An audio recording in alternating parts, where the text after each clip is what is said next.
go.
All right, I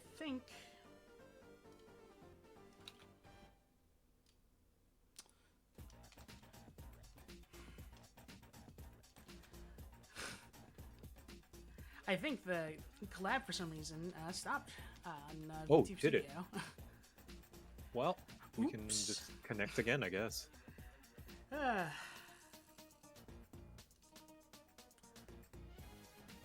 why am I not surprised?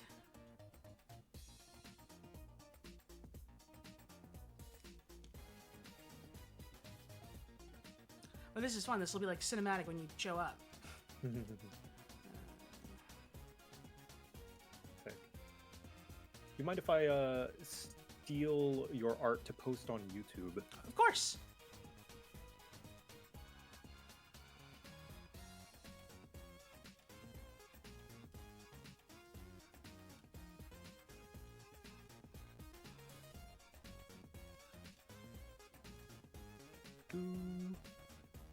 Set.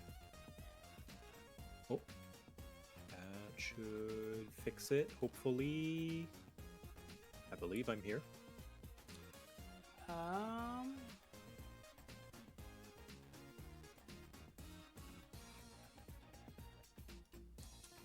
Yes, there you are. Hello, there we go. All right. Move me where you need me. Okay. Perfect. All right. Welcome to another episode of Drawing Yap. I'm joined by my guest here. I would like to introduce yourself. Hello, my name is Jocat. I am currently trying to put out the word on my YouTube community posts that I am here. So I am bad at multitasking, for one thing. Apologies. Mm. Me for a change. Watch.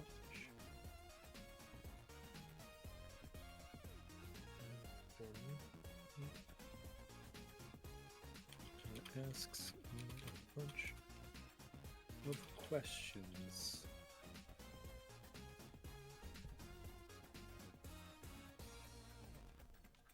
But yes, I am Jocat. I am a VTuber. I am an animator, voice actor, somewhat. I do some minor roles. Professional dungeon master, and creator of that one video, "What Makes the Liking Girls Gay."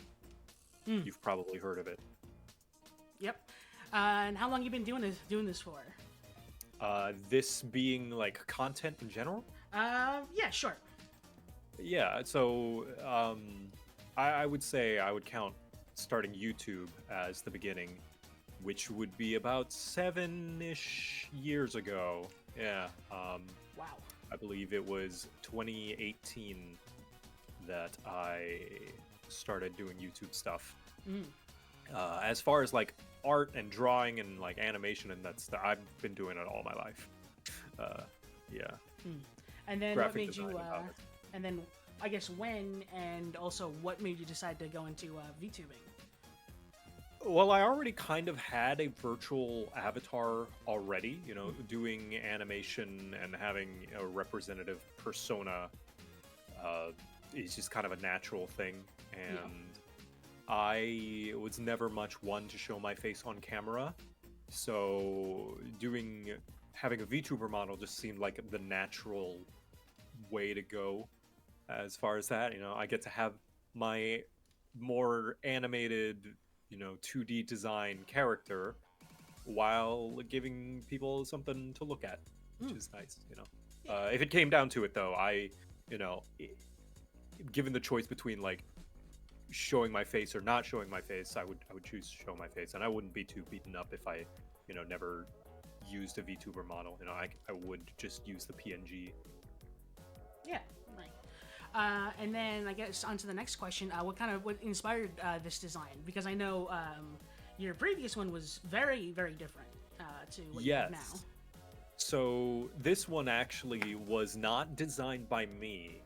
The original design for this, the original like concept art for it, was by another VTuber called Fume Hughes, who is a good friend of mine and a wonderful, wonderful artist. They have been going through a lot of life stuff, not bad stuff, just life. Mm-hmm. recently, so they haven't had much of a chance to do VTubing, but they are an alchemist. She's very, very cool, and she's a great artist. Yeah, so she designed the assets for this model I drew, but the original design, like the blueprint for it, she made. Hmm.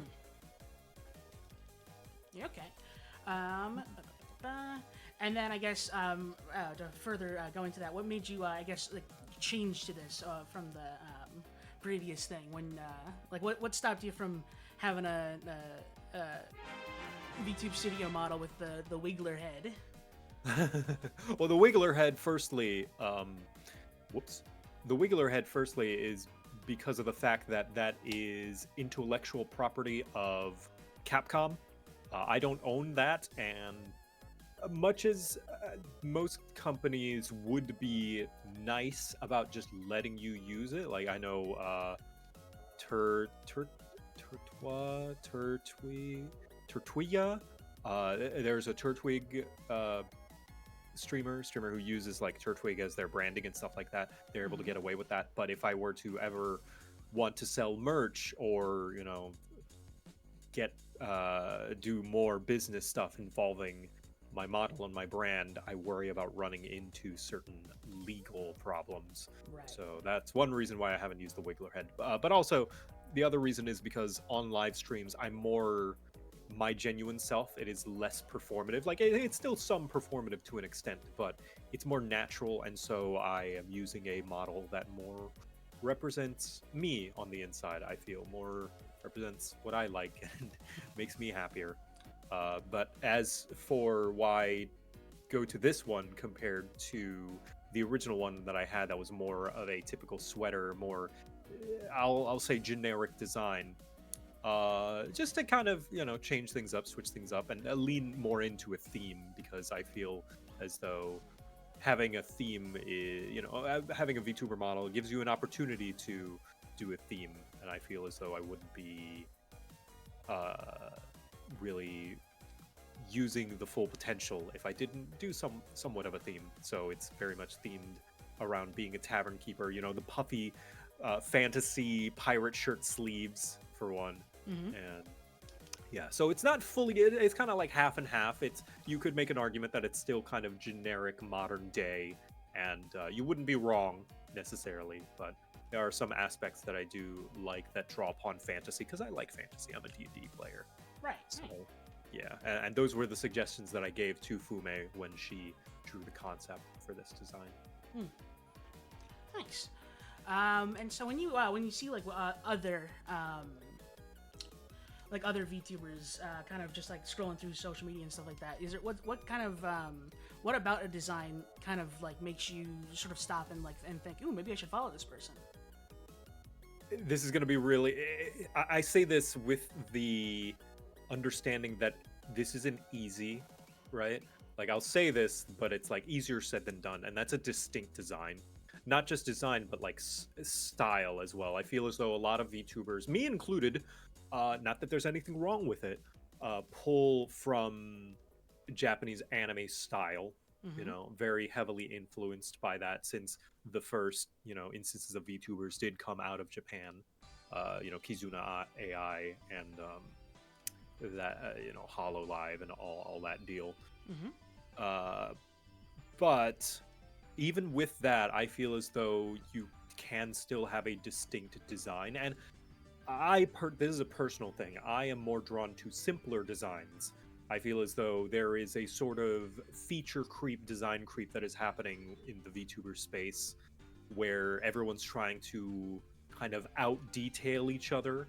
And that in and of itself can be impressive, seeing the next big design with more bobs and whistles and more physics and more dangly bits and bigger boobs and all that. And that is fine and fun. And I always say, like, the number one rule to a model is, does it make you, the person using the model, happy? Right? I feel that supersedes everything else. Like, sure, it's good to make a distinct model that has a unique art style and stands out, but it's no good if it makes you, the person using it, unhappy. So the number one rule is get a model that makes you happy. But as far as what I look for as an audience member, which doesn't always line up with what the VTuber wants, which is fine. Hmm. It's a distinct design, preferably a simpler design, because keep it simple, stupid. Sometimes a simple design will help you remember. There's, for better and for worse, I feel as though it is um, not too far fetched to say that my yellow bow and black hair cat ears is a notable trait of my design that most people will notice, and the yellow scarf as well, to the point where there are sometimes, and I'll say I did not invent the generic looking black haired twink cat boy. It is a ubiquitous design as far as, the black haired, light skinned, scrawny anime boy is a very popular design in lots of anime, so uh, by no means is this unique. But Mm. I have had people compare certain not only anime character designs but VTuber designs to mine because of the fact that it's a very simple design. It's not that mine's the best, it's just I so happen to have a large audience, and so I am exposed to a lot more people, so people, attribute that. But I do believe that the yellow bow and yellow scarf do play a significant role because, it's a yellow bow and a yellow scarf. It's not much to it. Right. Yeah. Exactly. So how familiar are you with like VTubing in the wider community? Is this kind of something you slipped into because of just because you like already had kind of an online persona, or are you like a big fan of the big corpos? You have like a Rolodex of of VTubers So that you're a fan of. yeah, so I mostly kind of rolled into it because it just felt like a natural progression. Like I said, I had a basically artist persona already. But yeah, as far as VTubing as a medium is concerned, this might be blasphemous of me to say, but I personally don't see VTubing as that much different from any other form of content creation. It's just you so happen to have a virtual character. And I know some people think there are some characteristics and traits that are inherent to VTubing. I personally don't think so. Like, I think you could play a character or have a backstory or have a theme regardless of whether you had a virtual avatar or not.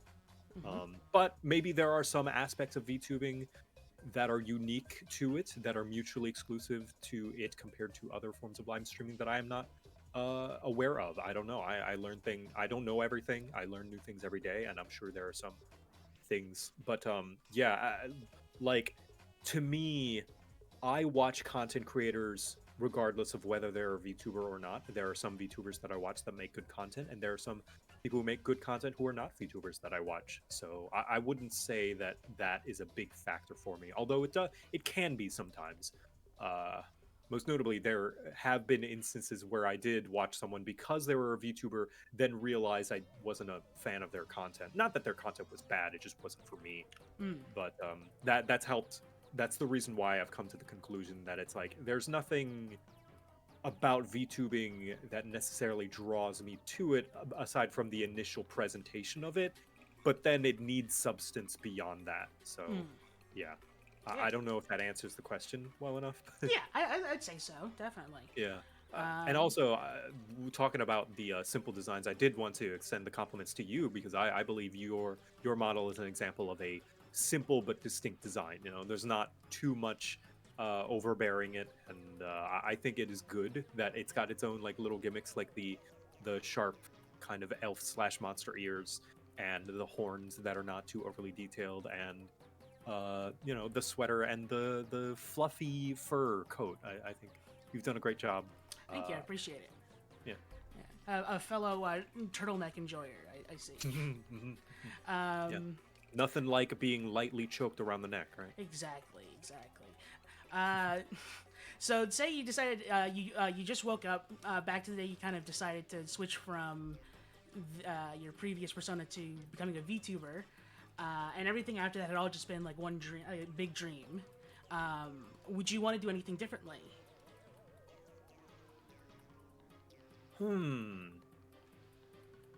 Probably prepare a little bit more. Mm-hmm. But I mean, we could all use some extra preparation. On a fundamental level, I don't think so. No, I'm pretty happy with my debut back in 2023, was it? my initial debut with my 1.0 model.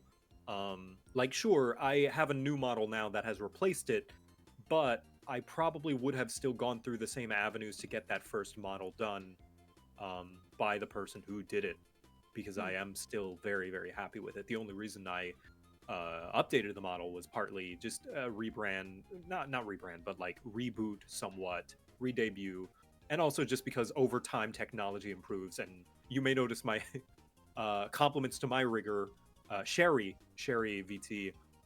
The mouth tracking, I'm very happy with the mouth tracking with this model. Hmm. But that's just improvement in tech. So that's not really anything that I could necessarily force to do different when I started. Right. So yeah, I don't think I would do much different. Maybe a slightly different design that leans into the tavern keeper fantasy role a little bit more, since that was the idea behind the character and the backstory and the theme.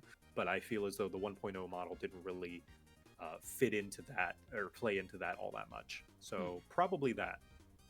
Yeah. Okay.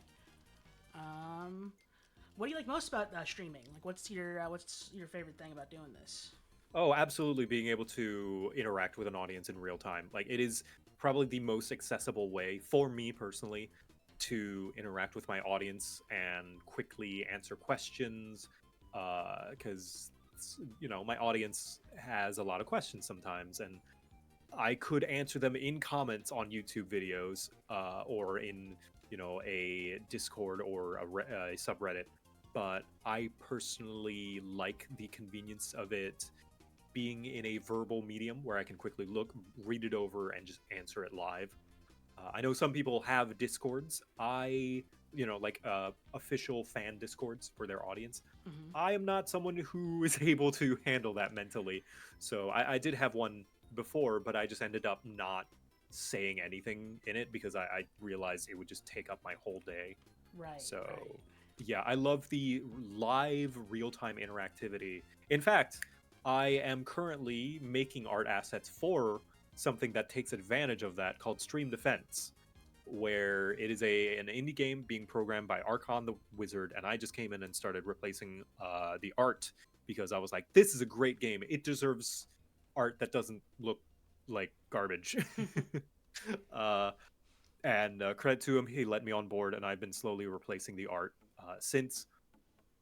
Um, and that is a game that lets you play with a big audience in real time. Like everyone controls a unit that goes into a tower. It's a tower defense game, Hmm. and yeah, that sort of stuff. And I love marbles on stream as a concept. I love crowd control. Like I feel as though the appeal of streaming is live interaction and things that had audience participation via either Q&A or things that interact with the game are the best way to take advantage of that. Mm. Yeah, definitely. And is there anything that you wish you could do more of? More of that, I guess. More audience participation because I'm someone who prepares a lot, and whenever I do audience participation thing, I need like quite a few days to prepare to make sure that I get it right, or Hmm. at least to my own standards. And I would like to do more of that, uh, specifically in the 3D space, since I got a couple of 3D models rigged up and a new VR headset. But that takes so much setup that I need to basically pause everything else to focus on it. But I would love to do, props, more redeems for those streams. Streams where I'm playing games, I would probably turn that off because I know people want to be able to focus on the game and my experience on the game and stuff like that. Mm. And but with 3D, there are some really cool things people have been doing with 3D uh, that I would like to try out. Mm. Most notably Zentrea and all the former VShojo girls. I hope they're doing well. And of course, who's the who's the one furry VTuber that's always showing up on people's feeds? That's red fox-ish furry VTuber. Do you know who I'm talking about? You realize that doesn't narrow it down very much, No, right? it doesn't. Dervish, that's the one. Dervish. Okay. Uh, he does a lot of cool stuff in 3D, and there's quite a few VTubers.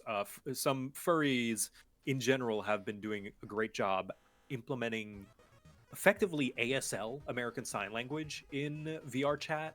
If you have a Steam VR Valve Index, that's what it's called, Mm. that can track your individual fingers. They found some way for you to do signs like sign language, which is so dope. Yeah. But yeah, Wow. more of that stuff. I think the one thing that was specifically is 3D. Mm.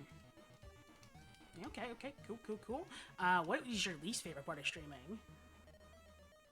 Oh man, the preparation, Mm. just making sure everything works. Oh man, the tech issues. Actually, specifically, like everyone, the saying is like it wouldn't be a stream without scuff because scuff happens all the time, and it's nice that people have becoming accepting of that fact. But I wish that fact was not a fact and that it was more of a once in a blue moon instead. Because good God, tech issues suck, and I am not a techie guy, and I hate process of elimination because the process of elimination requires you to try everything, and trying everything sucks, and sometimes you miss stuff. Yeah. I hate that. It's the worst. It feels like I'm wasting my time. Uh, yeah, but it is just an unfortunate reality of any sort of streaming or tech-based entertainment, YouTubing whatsoever. Yeah. Uh, And then if you could pay somebody to like do something for you, where you just like could have them do it and like forget about it, what would you have that be? oh man, managing the business side of things, doing answering emails. In fact, for quite a while, I did go through several managers just to see what might suit me best. Managers who have basically gone through and summarized my business email for me, like each month, uh, go through the requisite channels to do like commissions and hire on people to edit and do clips, because although I've been doing this for 7 years and I have reached a sizable amount of subscribers on YouTube, it's mostly been just me. Mm. I've been my own boss. I've hired on editors, of course. I've hired artists. I've hired guest animators for some things, but 90% of my kind of high effort, high production value stuff has been me, just me. So having someone to take that load off would be, oh, like even though I have editors for my live stream, my D&D live plays, for instance, and they do a fantastic job, and it is no small task. Keep in mind, it is not nothing to scoff at. Scrubbing through hours and hours of footage to cut out the fat. The streams themselves are all me. Mm. I make the assets. I make the plans. I make the time. I manage the people. And much as I am able to do it, and I kind of have to, because it's like you either pay with your time or your money. And I don't necessarily have the money, so I'll take the time. Right. Much as I am able to do that, I would love to just send that off to somebody else. Yeah. Exactly. Do you think having like a major social media presence is necessary to growth? Like, do you think someone could just get ahead? I guess not. Well, they could keep growing on here without needing to like post every single stream announcement. Go through all the bells and whistles of that. Or do you think it is necessary? So yes and no. It is necessary to have a higher chance. I feel as though there's always the chance, like you said, that someone could just blow up. And in those cases, I would say it's like, oh well, of course this person didn't need it, but that's survivorship bias. I feel Right. like those are the exceptions to the rule. Those are the outliers. I feel as though having a prominent social media presence, or at the very least posting regularly to social media to keep yourself in people's minds, is the surest and most consistent way to make sure that at least people know who you are. Like the most important lesson in advertising is just memory. So long as people just know the name, it doesn't matter if they are able to vouch for the quality. It doesn't matter if they even know what it does. If they see that name in the store, they're going to be like, oh, I recognize that name, and they're more likely to pick it up. This is a proven psychological thing. Mm-hmm. So, in order to quote unquote make it, whatever that means, I presume, having an audience come to your streams, yes, I would say the most consistent and surefire way is to try and, post on social media, keep yourself in the public mind. Uh, Whether you wish to do that or not, like I feel as though that is a consistent means. It is by no means the only way, and not everyone who blows up did do that. um, but yeah, like I said, the most consistent way, the most surefire way, we only see this, like, there are plenty of examples where you didn't need that, but of course, again, survivorship bias, we only see the ones that succeeded. We don't see the ones that failed. Right. Hmm. Do you have any games on your streaming bucket list that you'd really like to get around to doing? Oh man, plenty, too many. I don't worry about that so much anymore. Mm-hmm. Like, it's almost blurred as well. Like, the games I want to play and the games that I want to stream, some of them overlap, where it's like I use streaming as an excuse to get through my backlog. Mm-hmm. But no, I've been. It tends to just be chance whether I stream a game or just play it in my off time. Most notably, Silk Song, I've decided I'm going to play in my off time. It would make a fun stream game, especially perhaps like a year from now once everyone's done their playing of it themselves and avoided spoilers. Right. But I have made that mistake before, thinking that it could be fun streaming Elden Ring soon after it came out. But I feel as though, fun as it was, and I feel it may have been entertaining to some people, and some people wanted to see that, I feel as though it was to my own detriment and my own detriment to as far as the experience of the game to myself. And I feel as though for games that I really, really want to experience, may just play myself or go back to my roots, the olden days of Let's Plays, pre-recording it rather than live streaming it. Right. Okay. Yeah, and you kind of answered my next question, which is, are there any games that are kind of blacklisted on your channel? Yeah. Games that are prone to essentially backseating. Now, I will still play some backseat prone games, but if I do, I will make sure that I've played it myself first. Like recently, I've done crowd control with Dark Souls, but I've played through Dark Souls so many times that and people will recognize that I've played it. Mm-hmm. And so the backseating is not so bad. And even when it happens, it's like stuff that I wouldn't even know and I wouldn't mind being told anyway. But Right.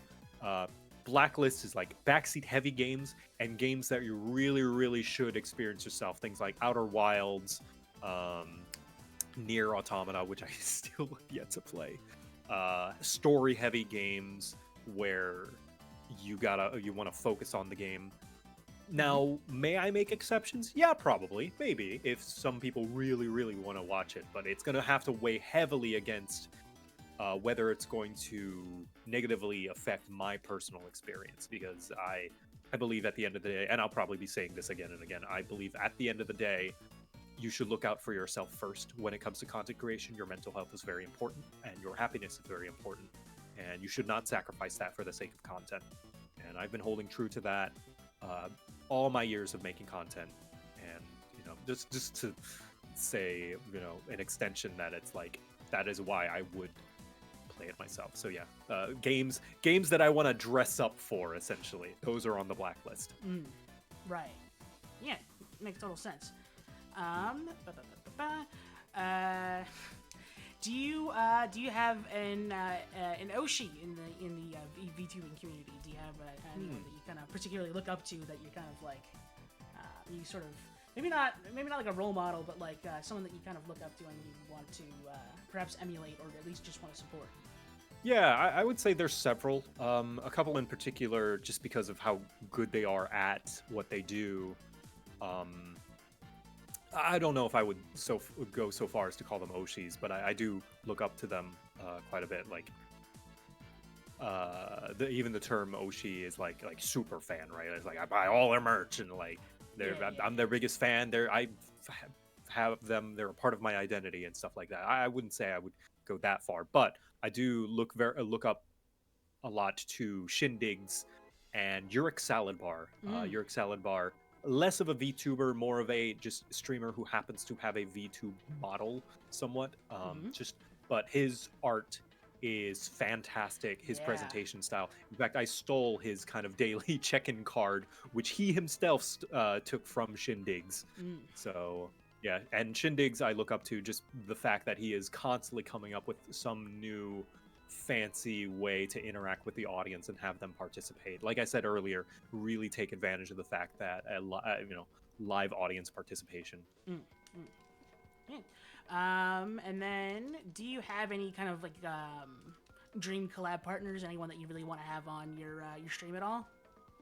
Oh man, I mean, of course, there's the usual suspects. Like I would love to chat with Iron Mouse. I would love to chat with, I mean, several of the big tubers, but not exclusively to VTubing, of course. Mm-hmm. And reaching kind of the audience that I have, I kind of have been able to meet a lot of the people that I've wanted to, and it's more so just like wanting to collaborate with them more Right. rather than like I already have plenty of people that I know, and much as I would like to collab with Iron Mouse, I think um I would equally be happy collaborating with someone that I do already know, uh just because like the circle of acquaintances that I have has gotten so incredibly large that I feel I worry that I've been neglectful to some of them. But Mm. we can only know and talk with so many people. We can only spread ourselves so thin. Right. So I think more so, I would just like to have time to collaborate with the people that I already am friends with. Mm. Yeah. Do you have any? Do you have like a dream collab between like two other creators that you'd want to watch as like an audience member? Oh, I hadn't thought of that. I guess just like I always like seeing, cultural melding. So I guess some of the international VTubers in Japan and Korea, in Malaysia, in whatever other countries outside of the West, collaborating with either each other or also, creators in the West. I think that could be pretty cool because I love melding of culture.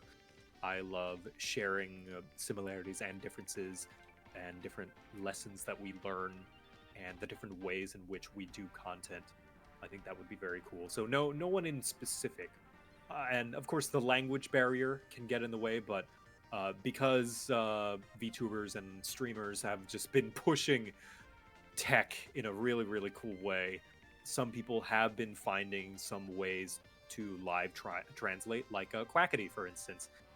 It made a Minecraft server that live translates your language to whatever language someone else may be using. So I think that could be a cool way for more international streamers to interact with each other.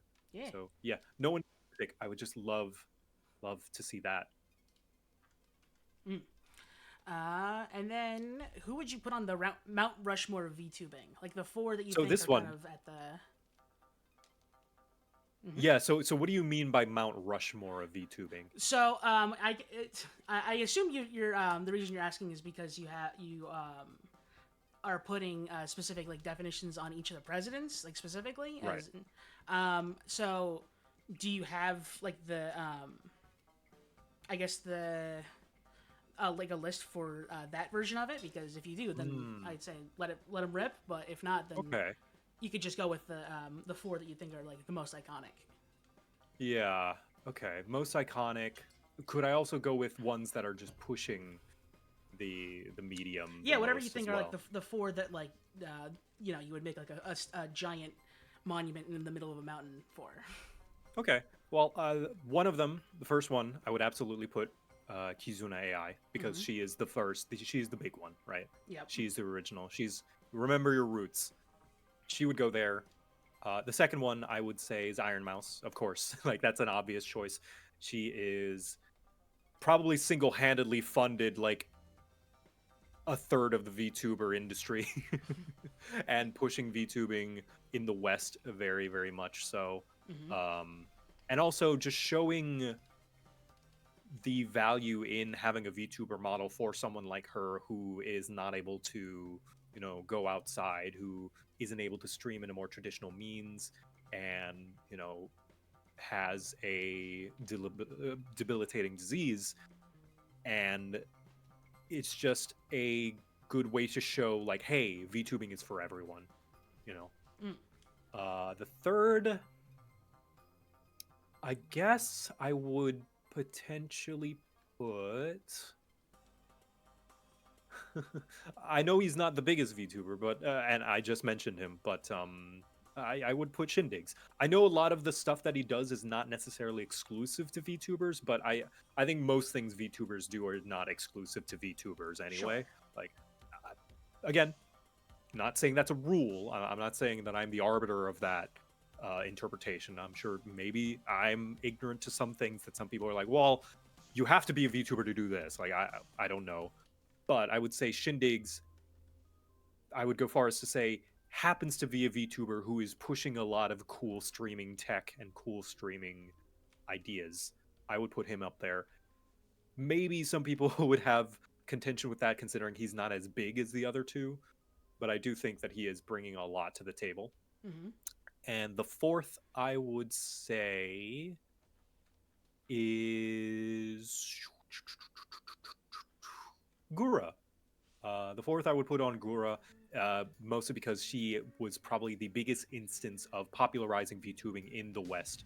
The Hololive's first English branch.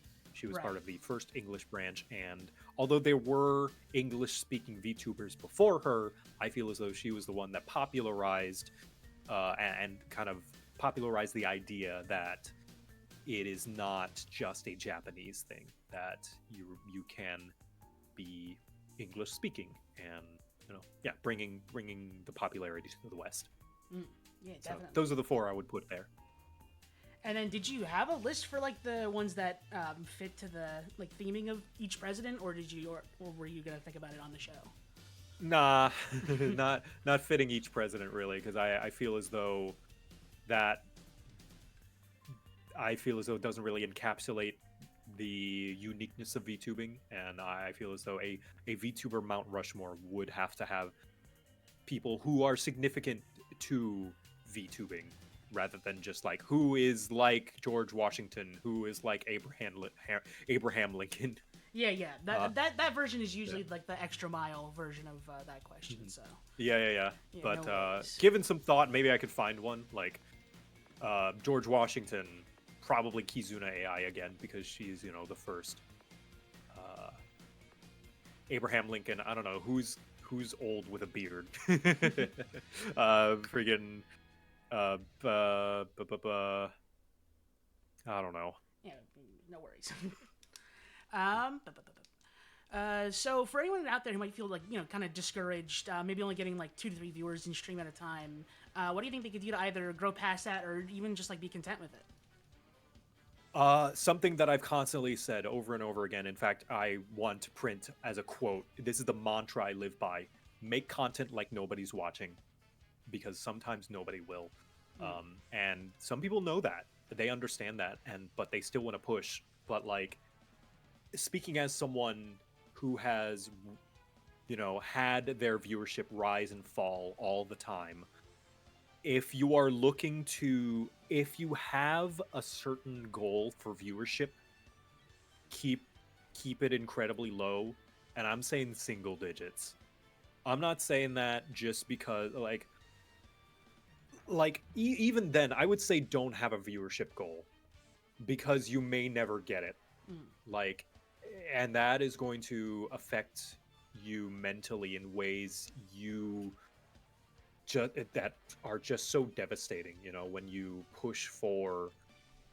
I have my own personal gripes. Like, my biggest gripe with this one kind of Gru meme, the Despicable Me Gru meme of like, you do a plan, and then he's like, he looks at the paper and he's like, oh, and then he's like, whatever. There's Yep. one that circulates around that's like about VTubers specifically, or streaming specifically, that it's like, I get no viewers, but I keep working hard, and that's how I'll be successful. It's like, I have contentions with that because how hard you work does not always pay off in this space, unfortunately. That is an unfortunate, sad reality. And I don't mean to be discouraging. I'm not saying you should stop. I'm saying you should be realistic. And realistically, you cannot count on hard work paying off because it doesn't sometimes. It doesn't, it hasn't for me. I have over 1 million subscribers on YouTube. I work really hard on a lot of my videos, and some of the ones that I've worked the hardest on have bombed the hardest. It's just not in the cards sometimes. So Right. I would say if you are going into this looking for views, looking to get big, looking to make friends, looking to do things that are out of your control, you are in the wrong place. You're in the wrong space. You are doing it for the wrong reasons. It's okay to want those things, but you have to be realistic and keep in mind that those things are out of your control. Like, if you're going into this, it's okay if you want those things, but know that there's a chance that you'll never get them. There's always the chance that you'll never get them. Yes, there's a chance that you will, but there's a chance that you won't. And you have to come to grips with that.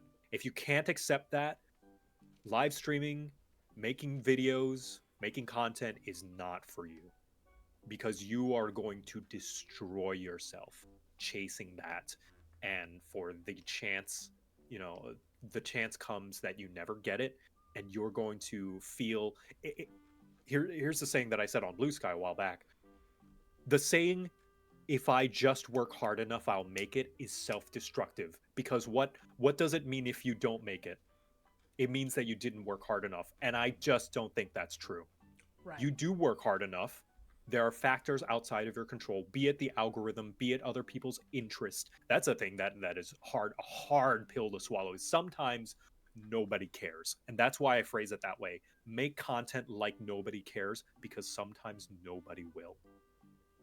And some people will bargain as well. They'll hear that and be like, no, yeah, I'll be fine if just one person watches. Okay, what if there isn't? What if it's zero? You have to be content with zero.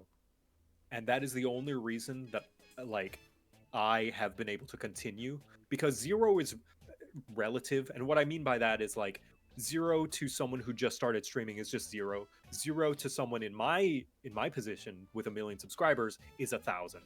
1,000 views. 1,000 views is like relative, depending on, like, 1,000 views to a small person is like, oh my god, 1,000 views. 1,000 views to me is an abject failure. Right? So that's why nobody cares is relative, but make content like nobody cares, like nobody's gonna watch.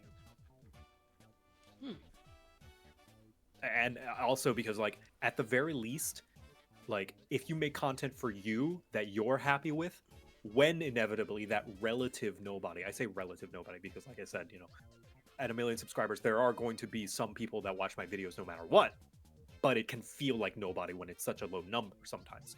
So if you make it for you, at the very least, when nobody watches, you'll be happy with it. Yeah, you exactly. can control what you make, and so you know what you like. You should make something that you are going to be content with, that you could look back on and be like, I'm happy with that. I'm impressed with myself. I did that. I made that. So yeah, that's my biggest advice. If you're coming into this looking for a external reward, you're going to be miserable. You may find it, but it's going to be fleeting and you're going to be miserable. So make content like nobody cares. Yeah, that'll be the maybe not the clip, but the one takeaway from this interview. I would say is probably the best one. So okay, this question was. I take a wild guess when this question was written. So beyond the more obvious issues, kind of like dramatic behind-the-scenes behavior, kind of more corpo kind of shenanigans and stuff like that. Besides that, what do you think like the VTuber community needs improvement on, or I guess the content creation community as a whole? So a few things. Firstly, keeping the parasocial in check, right?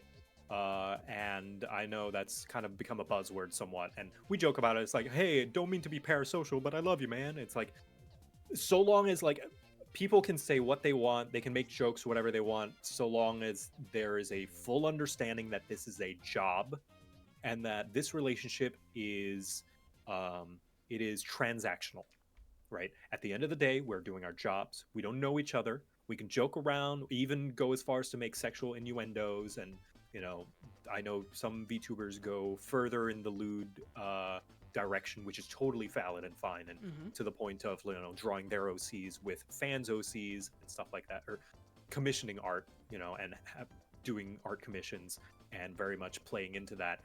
But I feel as though there is some responsibility to not feed into that too much, and the responsibility goes both ways. For the VTubers to not encourage that on a serious degree. Like, if it's jokes, it's fine. You know, if it's just like everyone is a responsible and well-adjusted adult that understands that this is just transactional, that this is just for this job, and that once the job is over, we don't know each other, we're strangers, you know, like with the sex work thing. It's like, I feel as though there are a lot of parallels between content creation and sex work, where there is an inherent emotional attachment that springs in our brains whenever we consume this type of content. But we have to keep in mind, at the end of the day, this is their job and we are their customer, and that's fine.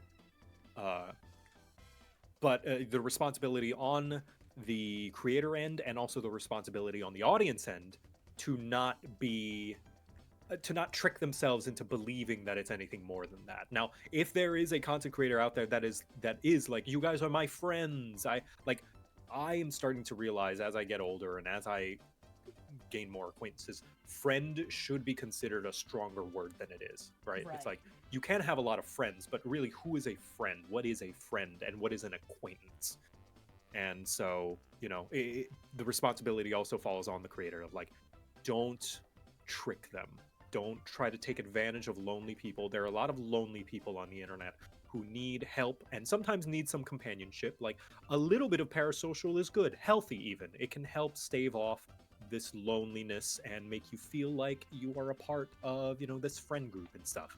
So long as at the end of the day, you come away from it and be like, that was fun. I can separate, you know, content from reality in the same way that we get this escapism from playing video games, being the hero, saving the day, and then coming away from it understanding like, I am not the hero that slayed the dragon and brought peace upon the land. I'm just a normal guy, right, who indulged in that a little bit to feel a little bit of satisfaction. I think that's one. The second one, I believe, VTubers and content creators have done a great job yapping. Yapping is a very important skill. It is good. It is the backbone of commentary style content. But you also need to know how to listen. I feel as though a lot of VTubers in particular need to garner some practice listening. And it's not just letting other people talk either. It's internalizing and compartmentalizing what the person said and understanding what they said. And just a small, the sign of a good listener, I feel as though, is three things. One, it's giving room for the other person to talk. Two, it's internalizing what they talk and basically interpreting and just empathizing and like understanding their perspective and their intentions. That's an important thing. Is like, you need to, you know, the term good faith means, you know, to think that they have a good reason and are coming from, you know, the context of their life and saying what they say. You know, everyone is a whole person who has lived a whole life. And three, acknowledgement. I feel as a good listener acknowledges, and this is something that I notice that you have been doing actually, Xander, is just a comment, a note of some kind, a verbal confirmation that you are hearing them, and just saying that out loud. Of like, it could even just be like a like that could be it. And that can make the person feel heard. That can make the person feel like, okay, I said a thing and they heard me and they internalized it. Because it's the worst feeling whenever you say something and you're talking and the other person just says another thing that feels unrelated to what you said. It can feel like they didn't listen to you, even if they did. Yeah, So, exactly. and I'm sure you probably face that as well yourself. Yeah. once or twice. Yeah. Mm. But yeah, that's an important thing. Like if you think you're a good listener, try practicing those things. Specifically that last thing. Verbal, audible acknowledgement of what the person said, even if it's just a uh-huh, like, and a follow-up. If you want to go further beyond the fourth thing, a follow-up on what they just said is a good way to really show that you are you are listening to what they're saying and you're engaging in the conversation. Mm. Yeah, definitely. Mhm. So being in this in the content creator space for as long as you have been, I'm sure you've been to your fair share of conventions by now. Mhm. So what's your kind of experience with them, and what's your favorite part about them? Oh, my experience with them is that they're expensive. Very And true. I feel as though they are probably one of the best ways to get me inspired to make more content. Meeting people, seeing their cool things. Sometimes we can feel bogged down and stuck and in a depressive state. I do anyway, where I just like don't want to do anything. But then seeing other people and hanging out with them and just seeing, because usually most conventions have artist alley or merchandise that people are selling, and I'm like, wow, they made this. A person made this. That's That's cool. I can make stuff too. I have that power. I am a human being. So, but also just meeting with friends Hmm. gets me like is a good way to get a good vibe check on them. Meeting someone in real life is, I feel as though, infinitely more valuable in getting the vibe check to see if they're my speed. And if they're not, that's fine too. Like, not everyone needs to be my speed. Not everyone needs to be my vibe. But meeting them IRL can get a really pretty good insight. And Yeah. it again gets me inspired to work with them and want to do something fun with them. So yeah, that's my the convention themselves. It depends on which one it is. Like a games convention, I really like because I get to play a bunch of games. But something like TwitchCon, I don't much care about the convention. VidCon, I don't really go into the like unless there's a creator that I really really like doing a panel. I don't much care about the convention. It's mostly an excuse to go meet up with people and see content creators that I like. Yeah, it's very fair. And then, have you ever thought about doing like a meet and greet at a convention before? Yes, and in fact, I have a few times. I've hosted a few panels actually, and they were really fun. And Mm. that's another thing that their conventions are great for, is that I am able to see my audience and humanize them. Like, of course, I internally try my best to humanize them as best I can, but after a while, you tend to get jaded to the numbers and the comments and the pictures, just the visuals on the screen of the computer. So seeing the real physical people at these places in real space is like, it's like euphoria. Like, this is a person. This is a person who has lived a whole life, who has gone through an entire existence, who has decided to spend their time here meeting me. What an honor. What a amazing, like, there's no way I can ever pay them back for this effort and engagement. There's what a the highest compliment. Another human being has decided to spend their time here, not only on in my streams, but taking the effort to come meet me in person. I will never take that for granted. That is Mm. insane. Yeah, that's awesome. This is kind of this is more of a typical like interview question, but where would you like to be in like a year or even like 5 years time? Hmm. Hopefully, just in game dev. I've never. It's a running joke that most big VTubers, no, rather most big content creators, never set out to be that big. Hmm. And I certainly didn't either. Like, my audience is very happenstance. I made my videos for me and my friends, and it just so happened that they garnered an audience. But so YouTube and streaming was never the plan. I wanted to make my own animated shows, and of course, like, that's an easier transition to do. Just upload videos on my YouTube channel. Right. But I've also had an interest in game dev. I've been making lots of assets for video games, my own Minecraft texture pack, um, assets for stream defense, I recently released a collection of custom characters for Castle Crashers, Mm. and I, really, and I've been speaking with more game devs most recently. Tomorrow, actually, I'll be releasing a follow-up video covering the work in progress MMO Project Ghost. Um, so, and just speaking to lots of game devs and collaborating with them on streams, on sponsorships. Um, I love games. That's where my passion is, and I want to not just play them, I want to make games.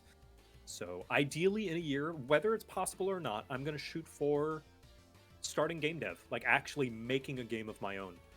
I would love that. Yeah. If not that, then at least my own like show, like an actual original show, not just commentary video, like an original animated show. Yeah. And then, do you have any kind of outlandish or even like selfish goals for your streaming career? I know there's a lot of, you're not just like supposed to kind of talk about like money or like getting getting deals or anything like that. But like this is kind of your time to like, if you have anything that you really just like, you want it real bad. Yeah, lots of money. That's a pretty cool one. I like that. I mean, I always joke that I'm the tavern keeper, so I'm always looking for tips.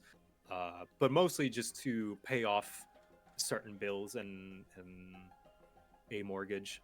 Mm-hmm. So that would be nice. What I'm really asking for is my mortgage to be paid off, because like I'm asking for money, but really the money is going towards the house. Yeah. So that's the selfish thing.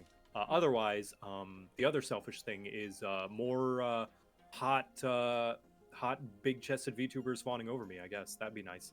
But it is very nice. yeah, that is very nice. Um. In all seriousness, though, I think I'm pretty content as far as like things that I want goes. Like I have a lot of resources, I have a lot of connections. What I don't have is a lot of time, but no one can really do anything about that. So as far as selfish things, I'm pretty content where I am. Like if things continued as they were, I'd be fine. And then, what's your hottest VTuber take? I said it earlier somewhat, but I guess yeah, I'll reiterate it here. I personally don't think there's anything inherently tied to VTubing that really sets it, that makes it like mutually exclusive to live streaming. I feel as though it is just a form of live streaming presentation. Like I believe VTubing is a form of presentation, and anything that you can do with VTubing, most things you can do with VTubing, I'll say, is not innately tied to it. So things like certain overlays, certain transitions, even the idea of a backstory and character that you play is not inherently tied to being a VTuber. I feel as though you could do that if you were a flesh tuber. And some people have. I remember there was a TikTok streamer who pretended to be a medieval peasant, right? And so people were like, how's the harvest this season? And he's like, oh, I mean, the plague ran in, so we lost all our farmers. He is playing a character. Right. So I don't know how hot a take that is. Like, I feel as though I've made that opinion before, and people were really mad about it. Like, just like I just mentioned that I think it's cool that we are bending some of the rules of VTubing so that there isn't so much like gatekeeping as to who is a VTuber or not. And there are some limits, I will say. I'm not saying that someone could say they're a VTuber without like at least a PNG. Like there are some lines I will draw, but I feel as though the lines can be pushed and the lines can be blurred, and I don't think there's anything wrong with that. I don't think we should be saying who's a true VTuber or not. Like I feel as though the gate should be open; anyone can come in. Right. I think I'm having I guess not second thoughts, but like I have this bit that's like a lightning round about like your opinions on certain VTuber kind of content, but like I don't know, I don't really know how I feel about it. That's okay. I will take it in good faith. That's my other hot take is we should assume the best in each other. Mm. I think what I define as good faith is if you hear someone say something and you're like, I don't know why they said that. That's kind of weird. Like not anything like heinous, just even some of the things that are just like, whoa, why did they say that? Like, come at it. I personally come at it with the utmost good faith that like they probably have their own reasons for saying this, so I'm not going to jump to any conclusions yet. Mm. Especially on short form social media like Twitter and Blue Sky, where there's only so many words and so much nuance you can inject in a post.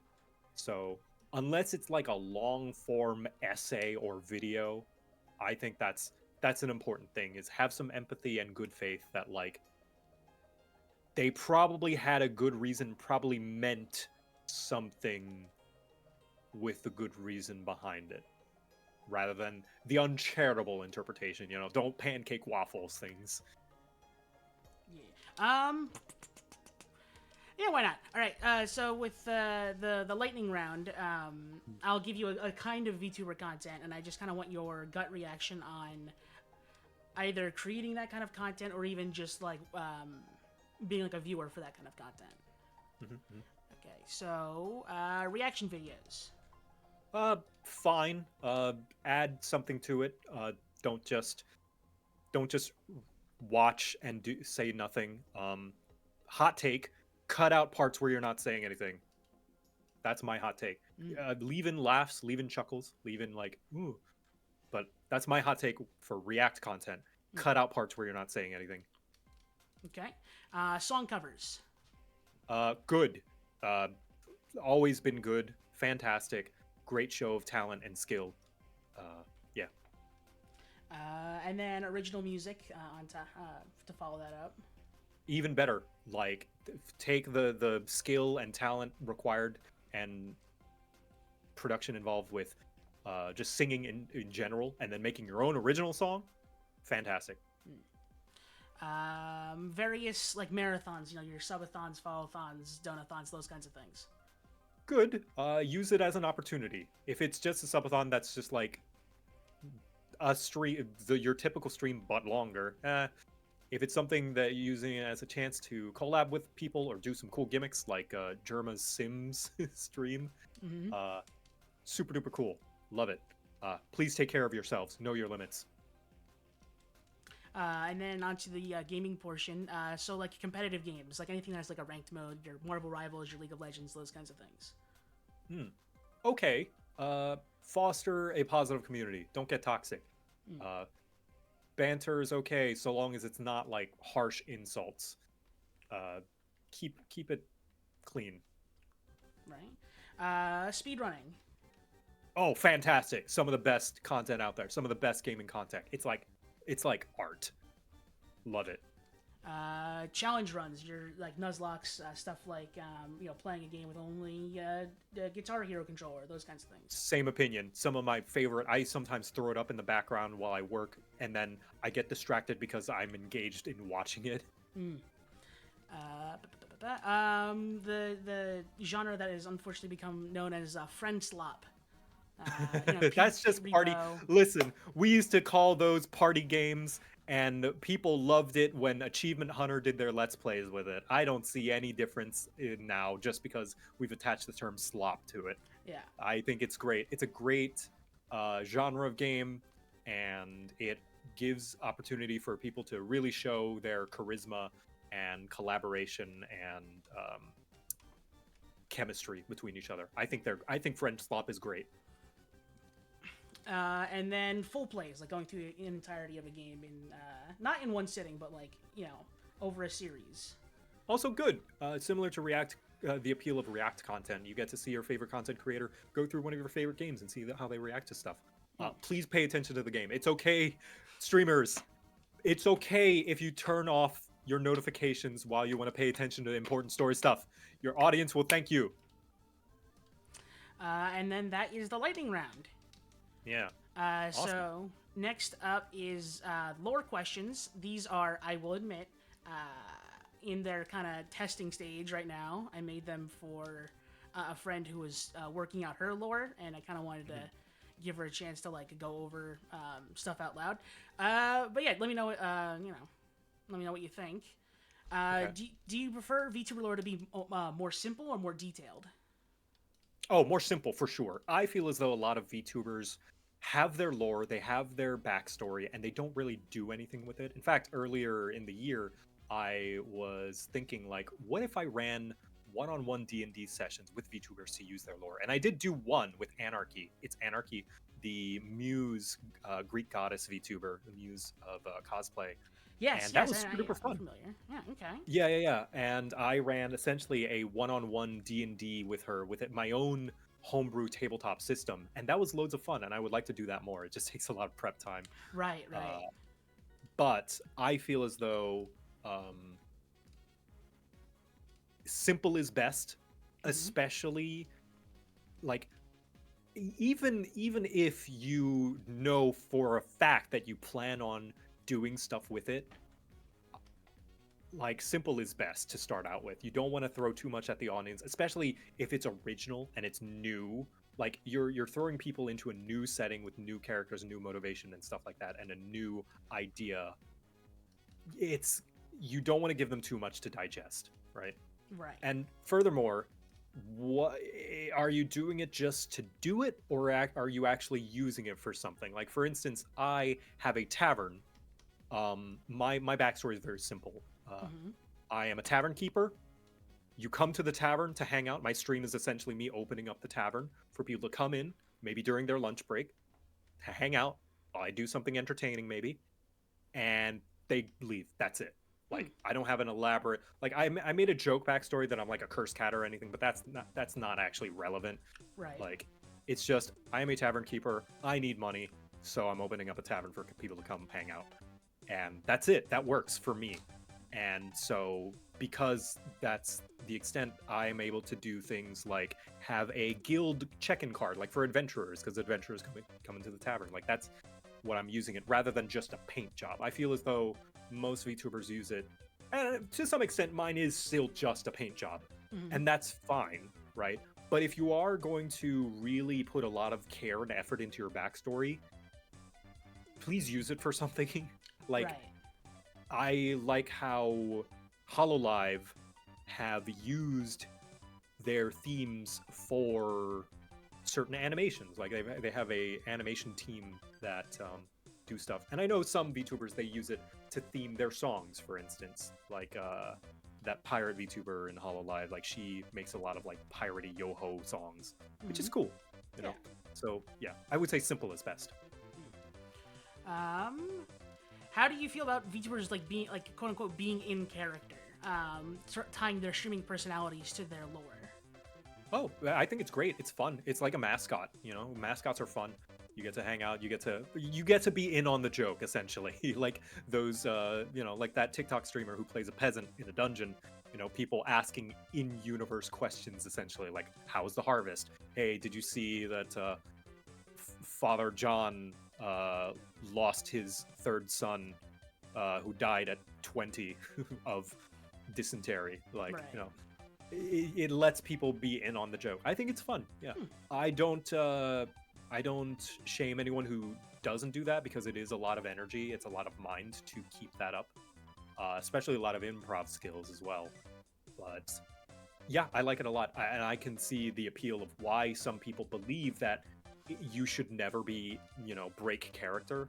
Um, I don't agree with that, but I can understand the sentiment and where that comes from because it is fun.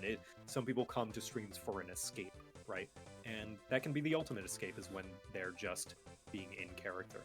Mm. So yeah, I like it, but by no means do I think everyone should have to do it, Right. especially not all the time. Mm. What do you think? What do you believe are important aspects to making lore for oneself? I know you're a dungeon master. You're one to make up stories for your players and stuff like that. What do you think is important for a character's like lore? Hmm. The most important thing is that it's fun for you. Like I know I just made all these rules about like what makes a good backstory, but ultimately, again, just to tie back into the make content like nobody cares. Like you can make the worst, crappiest, most annoying, boring, complex backstory ever if that's what you want to do. Like, that is rule number one. Mm. Rule number two is if you do want to make a good backstory that is not just for fun for you, like I said, keep it simple. Keep it simple and use it for things other than just a paint job.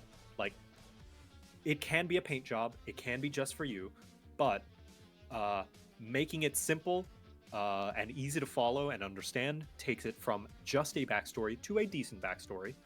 Using it as a theme turns it into a good backstory, and using it to like have things in your stream or in your content that plays into it, like using it as a means to have unique things in your content, makes it a great backstory. Mm. All right.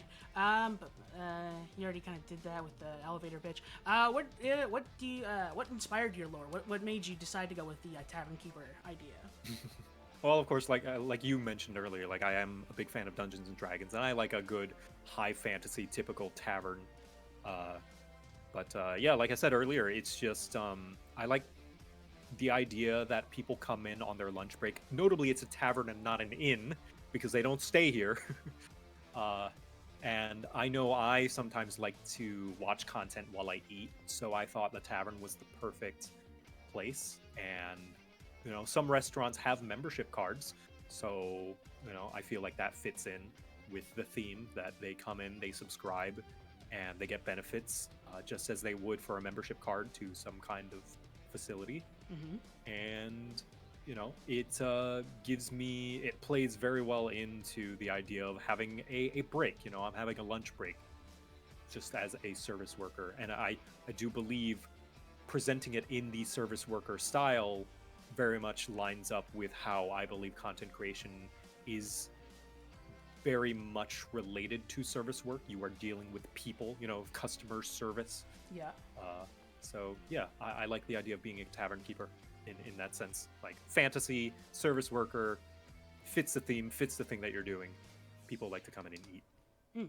Yeah. How flexible are you with, I guess, the quote-unquote canon of your lore? Are you, like, if someone comes up with a good, like, headcanon idea, are you just like, all right, yeah, sure, why not? Or are you just like, this is this? Case by case, it all comes down to if I vibe with it or not. If someone makes a suggestion and I like it, I'll take it. And if someone makes a suggestion I don't, I'll ignore it. Like it really is that simple. It's just, do I like it or not? Yeah. Mm. And then I think that's all of the general questions I have for you. But you are the very first guest whose content I was very familiar with before coming onto the show. So I have made a series of specific questions for you. Hell yeah, catering. So as your newest silly guides to Monster Hunter videos have been coming out, the contrast between your older crap guides is now more apparent. What made you decide to shed the more sort of brolic or aggressive persona you've become known for?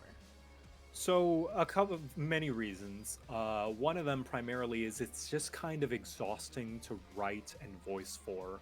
Like boo-hoo, I have to voice act, right? But that voice, that kind of inflection really does take quite a lot out of me physically. Which may come as a surprise to some people. It's not going to come to a surprise to anybody who knows anything about voice acting, because voice acting is a physical activity. It does physically stress your body and your voice and your lungs and your vocal cords. So, and it's a very specific inflection that I have to do that takes a lot out of me. So that. Secondly, it's more to the point I mentioned, it's exhausting to write for. I only have so many ways I can insult people. Like, some people are more creative than I am when it comes to just off the cuff, like unhinged humor, and they have more material than I do, or at the very least can come up with more material faster than I do. Because that's the thing, is like I can come up with the material, but it takes me more time. I believe that my comedy is slow in the sense that it is slow to produce. Like, I some people think I'm a pretty funny guy, and I'm not one to really rebuttal that, but I do believe that I'm not as funny as some people because I'm not as fast as some people. I'm not as quick to come up with the jokes or wit that other people are, and I think that's what a good comedian is someone who can come up with the jokes fast, and I am not. I'm not able to come up with the jokes fast, and that was a reason why I'm like, I don't know that I can keep doing this. My momentum is slowing down, and videos are taking longer and longer to come out. So I've swapped over to the format Silly Little Guide because it is more genuine to how I say things and also more informative. I want these guides, now that people are actually looking at them as guides, I want them to have more information.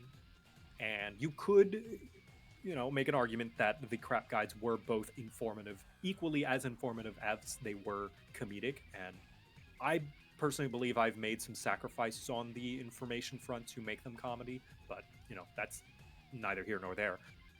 But not having to make it overly jokey means that I can more consistently add in more useful information. One example is the recommended skills section of the Silly Little Guides, where I feel as though that wouldn't have existed with the crap guide format. Maybe in some cases it would, and it would be very different and have more insults.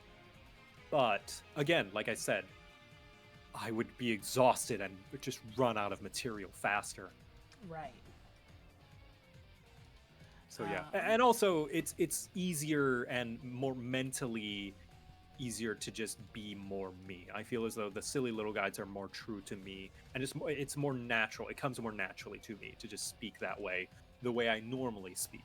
It Right. is more how I typically speak. Yeah. On the topic of Monster Hunter, first things first, what do you think about the Final Fantasy 14 crossover? I'm very excited. I loved Behemoth. It was very, very cool playing essentially Monster Hunter in a very different way. And I look forward to seeing how Omega, my arch nemesis, I did a charity event where I raised money while doing the Omega Protocol Ultimate Raid back in 2023 and 2022.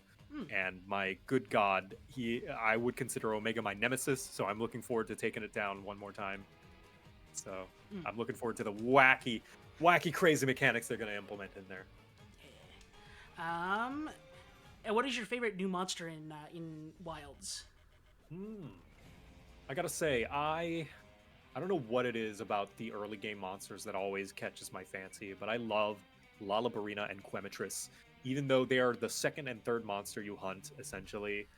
So they're super duper easy. I just love them aesthetically. A fire chicken that like breathes in gas onto the ground and lights it by like rubbing its hard, scaly feathers onto the ground to make sparks. That's so inspired.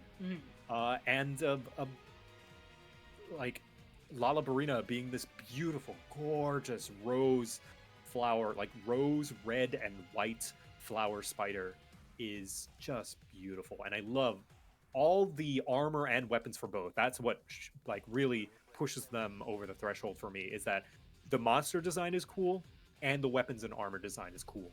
Yeah, definitely. Except for Lalabarina's hammer. Get that shit out of there. Like, you put the rose flower on there. Don't use that weird cage thing. What are you doing, Capcom? What are 3 monsters you'd want to be added to the game? Ooh, I know it's another early game monster, but Lagombi. Lagombi is my boy. I need my bunny rabbit. Lagombi is one of my top favorite monsters of all time. Since they're doing a lot of Leviathans, I would love to see Nibblesnarf back. Nibblesnarf is kind of a big, wide, kind of frog-like fish that swims through the sand and has a big, massive mouth and doofy eyes.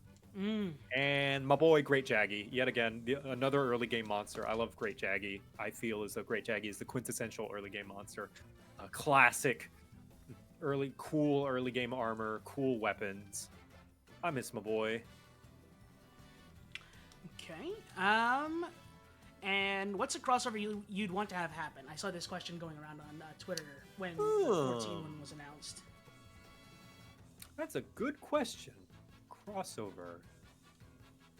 I mean, the most straightforward one would obviously be D&D. Like maybe fight a displacer beast. That would be Mm. pretty cool. Displacer beast monster. They already have like they could use the Odogaron frame. I feel as though Odogaron's frame very much suits what a displacer beast would be. Yeah. If you wanted to get crazy with it, well, you can't really implement a regular dragon because they have plenty of regular dragons in there. But if they wanted to go crazy, they could put in Tiamat. Mm. Tiamat, the queen of dragons, multi-headed, has multiple different breaths for her multi-heads. That could be cool. Let's see. So I guess they could, if they were to do one, they could do essentially a crossover with Baldur's Gate. If Wizard of the Coast stops being a terrible company. So they're not going to That'd be do pretty that, cool. is what you're saying. So they're not gonna do that, yeah. But what's a out of pocket collaboration they could do? Maybe Dragon Quest. You know, they are a Japanese company, Capcom, and Japan really likes to work close knit with Japan.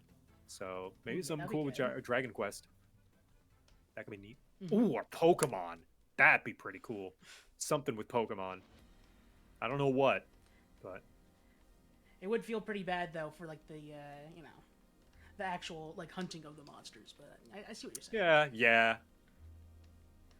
Oh, you could Um, have like a. What if you could dress up your It doesn't have to be a monster. It could be like a collaboration of like changing your Poogie or your Palico into a Pokemon like yeah, true. through They outfit. have the Mega Man Palico and Monster Hunter Yeah, yeah, World. yeah. Yeah, That could be fun. yeah. So once this round of guides is finished, what's kind of the next big project on your horizon for you? Do you have a new series of guides you want to make? Maybe doing some more Yes. animatics like your Japan trip video? What's So yeah, several things. I have the curse of 1,000 projects, so you probably understand. Yeah. So definitely the next guide series, whenever that will be for Pathfinder 2, Pathfinder Okay. Second Edition. I have been having a lot of fun. I played a little bit uh, on Narrative Declaration, run by Zoran the Wizard. Fantastic DM. He's worked with Paizo, the company behind Pathfinder, a few times, and he knows the ins and outs of it. And he's been very welcoming. And I would love to do. I promised people that I would make guides for it, and I will. I just need to study the game. The thing is, with D&D, when I made the D&D crap guides, I had already been playing D&D for a couple of years. Sure. Whereas this, I had just started playing Pathfinder, so I want to make sure. The one thing that I want to do that I want to improve on from the D&D guides is I want this to be accurate. There are so many mistakes in the D&D crap guides, and I don't want to make those mistakes again. Like incorrect information everywhere, and just like wrong interpretations of certain classes, and I want to give this the research and respect it deserves. Beside that, though, I do have a few animations. I want to try an animated series. I'm in two minds about continuing Gobbo Ventures. It is an animated short series of my little Gobbo mascot. He is a little goblin that I use in a lot of the crap guides, and him going on his own adventures at home. But yeah, animation takes time, and there's too many shows that animated shows I want to do. There are a few collaborations with other YouTube channels that I have just put on the back burner that I want to wrap up. I want to finish assets for Stream Defense. I want to finish my Minecraft texture pack. So yeah, lots of things on the horizon.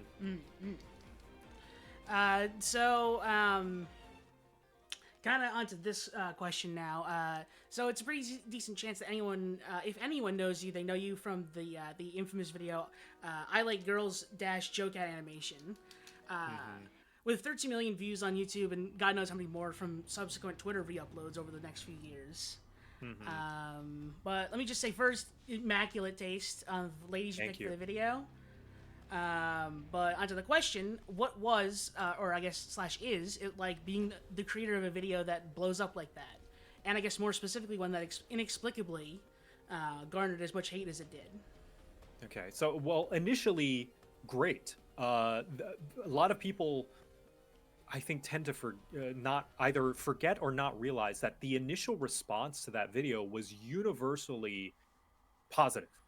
Like when it made its first few million views, it was almost unanimously positive. Like, of course, there's always hate comments here and there, the odd like, oh, cringe.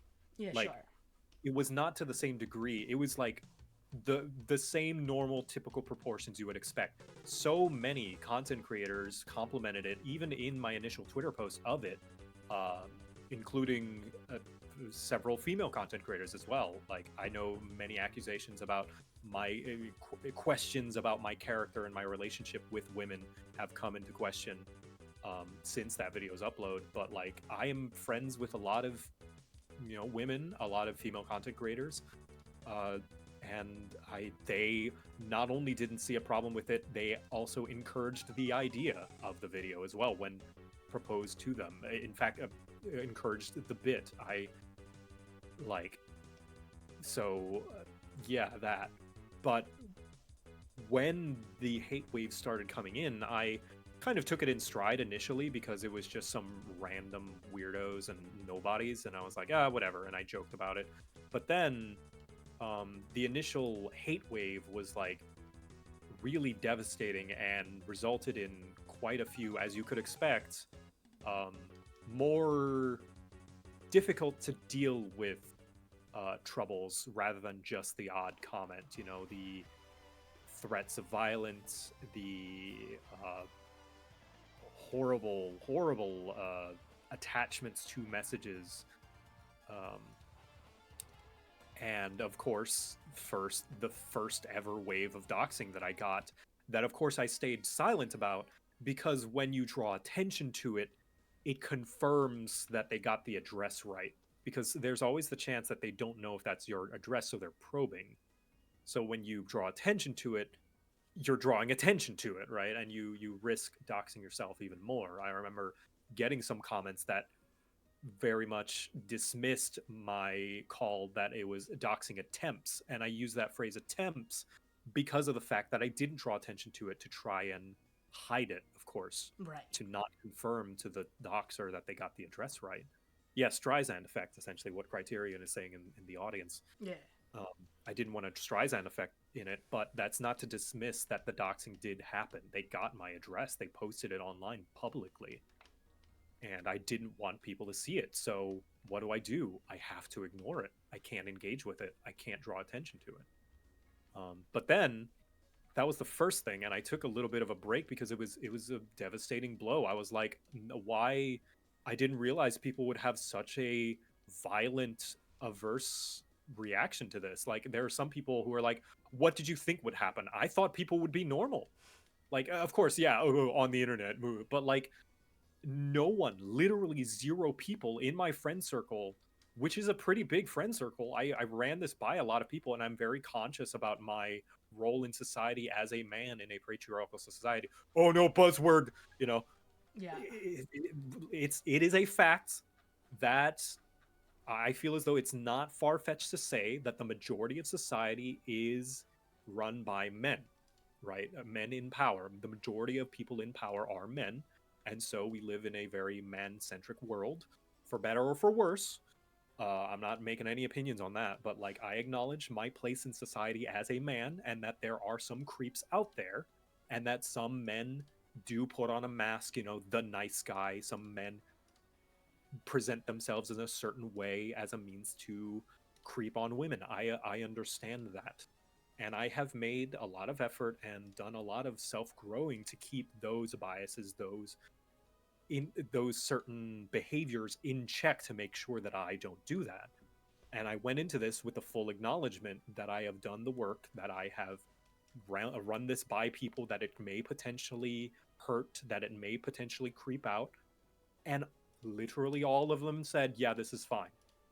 So that's why it was such a big surprise to me, the negative response that garnered from it, when all the people that I trust, and it's not a small, you know um and no small amount either. It's very large, respected content creators, lots of female friends, like I said, that I'm like, that will be honest with me, that will not pull their punches whenever I'm doing something wrong, and have been honest with me and being like, hey, you shouldn't have done this, or like, hey, this hurt my feelings. And I thank them for that, and that's why they're my friends, is why they can be honest. So Mm-hmm. that was where the surprise came in. I'm like, oh god, I feel horrible. And then the second time it happened, the one that made me want to take a break in my 7-month hiatus was when it started coming from content creators I looked up to that I thought better of, you know? And some people have misconstrued and skewed that to mean that I got hate from my own audience. That is not true. I do not know where that came from. That people are like, "Oh, he was harassed by his own audience. The audience that he garnered turned on him." That is, I don't know where people got that. No, my audience, like I said, when I dropped the video, the first people who see it are my subscribers, and my subscribers had a universally positive response. And when I talked about the harassment that I got, the hate that I got, again, my audience was unanimously supportive and understanding and gave very kind words of encouragement.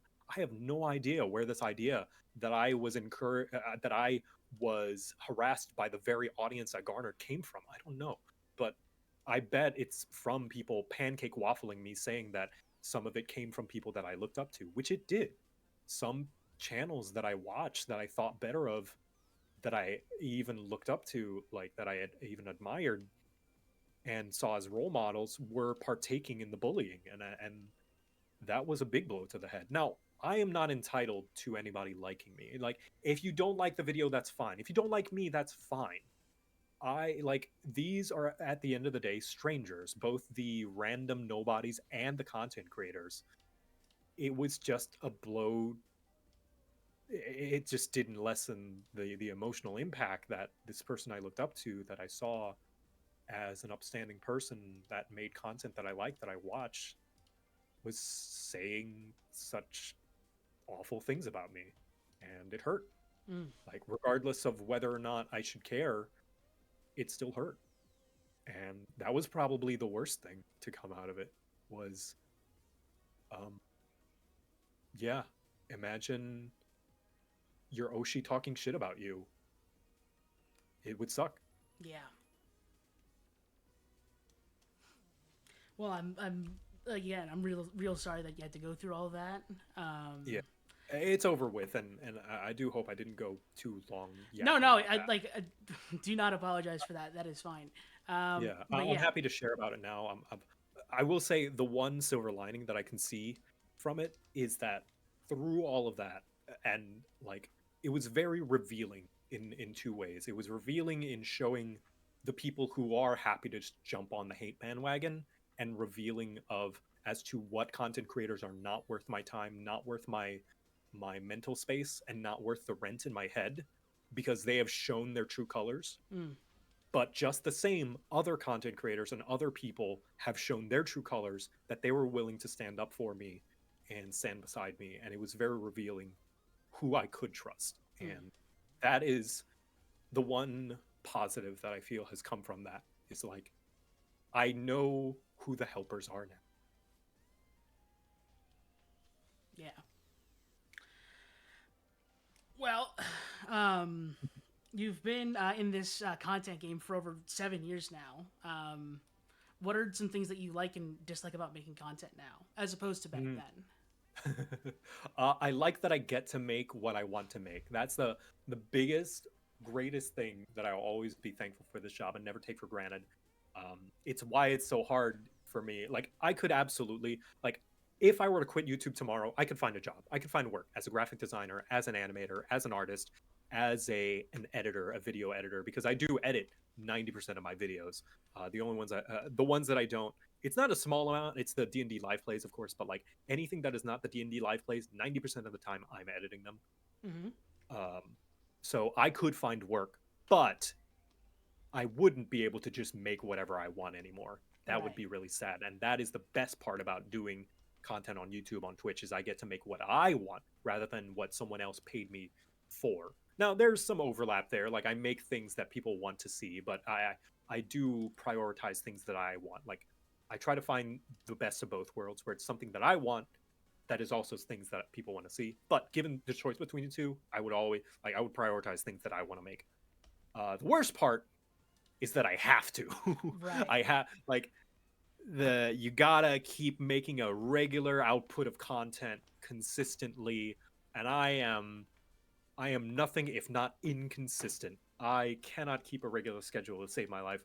recently I've been able to upload weekly, but it has been quite a harrowing thing to push.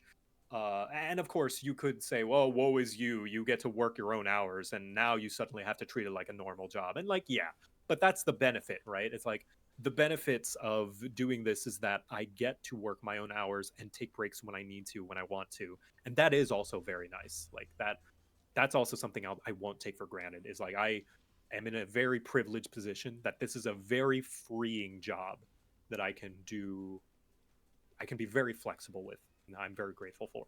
Mm. So the best parts, yeah, flexibility, self-expression, self-priority, and I get paid doing what I love. Worst part is that sometimes I have to do it even when I don't want to, but that's just jobs. That's jobs in general. Actually, no. The other worst part is that it's not reliable. Mm. You are holden. You're adhering to the algorithm and things outside of your control. You do not have a consistent salary when you do content. You are paid a lot one month, and then the next month you're not paid. You do Right. not have a salary. You do not have benefits. Uh, you have to take care of yourself. You're essentially your own employer. You have to take charge. You have to manage yourself. You have to manage other people, unless you have a manager, that is. But like, good luck getting that. Yeah. And oh man, usually another terrible thing, of course, tying back into the I like girls hate waves. Usually there's a degree of separation between the content creation and the audience. Like movie production, it's the gap is lessened over the years with the prominence of social media and celebrities becoming more and more down to earth. But like it was the case, decades ago where you would never ever nothing you say would ever reach this person on your TV screen, let alone be able to talk to them in real time. And so, sure, there is pros and cons to being able to interact directly with this person behind the screen, but with that removes a degree of safety and it removes a degree of padding, I'll say, to the mental health of both sides. um, that these are just strangers and that there does need to be some degree of separation and, dare I say, a healthy degree of dehumanization as well. Like, it is important to look at each person as a human, as a person, but you also have to take care not to care too much about that person to the detriment of yourself and your mental health. Like some people are just devastated and like ruin their whole month whenever their Oshi graduates, right? And Right. that does a disservice to them. It's like, no, this is just a person doing their job. You're okay. Don't kill yourself. Don't starve yourself over this. Don't hurt yourself over this, right? Like that connection, that parasocial relationship can bring you joy and comfort, but it can also destroy you if taken too far. And that's where I believe that degree of separation, maybe dehumanization is the wrong word, but that degree of emotional separation that, like, once the transaction is complete, you can go back to your day. Like, that is very, very important. And that, I think, is the scariest part about this, is not only from the audience that I may be responsible for someone else feeling that way because of what I do, but also that I may be beholden to that because of some awful thing someone said, on social media that hurt my feelings, and now I have to protect myself. I need to dehumanize them and just be like, oh, that's just some random nobody that doesn't matter. Right. Right? Like, that's what I mean by dehumanization, is I need to treat them as someone who doesn't matter to me so that their words don't hurt. Right. And that sucks. Like, that's a thing that I have to do to protect myself, but I don't want to do that, because every human is a human being with a life and story of their own, and I want to treat them with respect. Mm. But I have to sever that whenever they don't treat me with that same respect, right? So I don't want to dehumanize them. I want to treat them as a person whose feelings matter, whose words matter, but I can't if that comes to my detriment. Right. Definitely. Mhm. Mm. I think that, well, not think. I know that's all of my structured, written out questions that I have. So, as is tradition in the show, I like to pass on the interviewer mic, so to speak, over to my guest and allow you to ask me any questions you might have. Oh, thank you. I'll take that. There we go. Okay. Hello. Hello, Xander's audience. May I call you Xander? Is that how you prefer to go by? Yeah, that's fine. Okay, awesome. All right, thank you. So, Xander, you've asked a lot about me and VTubing. What inspired you to go into VTubing? So, I think it was it was around 2018, maybe before then, maybe after. But I did want to make content of some kind.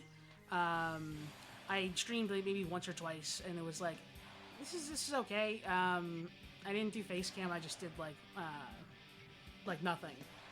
And then I think a couple of years after that, I saw Korone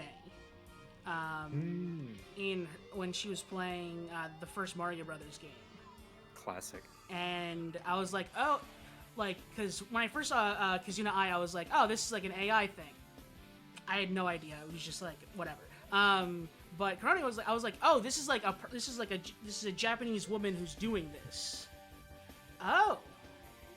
And then I kind of looked more into it, and I was like, I made like a video about like one of the My Hero movies. I did like a review of it because I didn't like it very much, and I had opinions about it.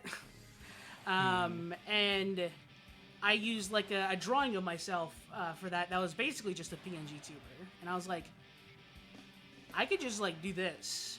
Yeah, there you go. And then I kind of jumped in from there. Yeah, that's what I was talking about. How like before we would just call those puppets or animation story time, you know, and that's why I believe it's very much like an extension of that, and it shares a lot of DNA. And it's funny to see that like how many people actually come from that. Like so many storytime animators are VTubers now because it's like it shares the same DNA. Yeah. Yeah, cool. Awesome.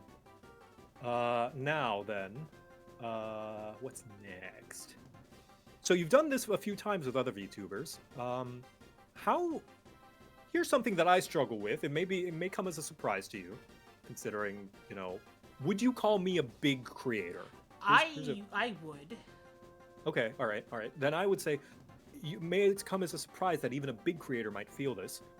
How do you get over the anxiety of reaching out to people, especially people with a lot, you know, bigger creators than you? Even at my size, I often worry that I'm butting in or may appear clout chasing.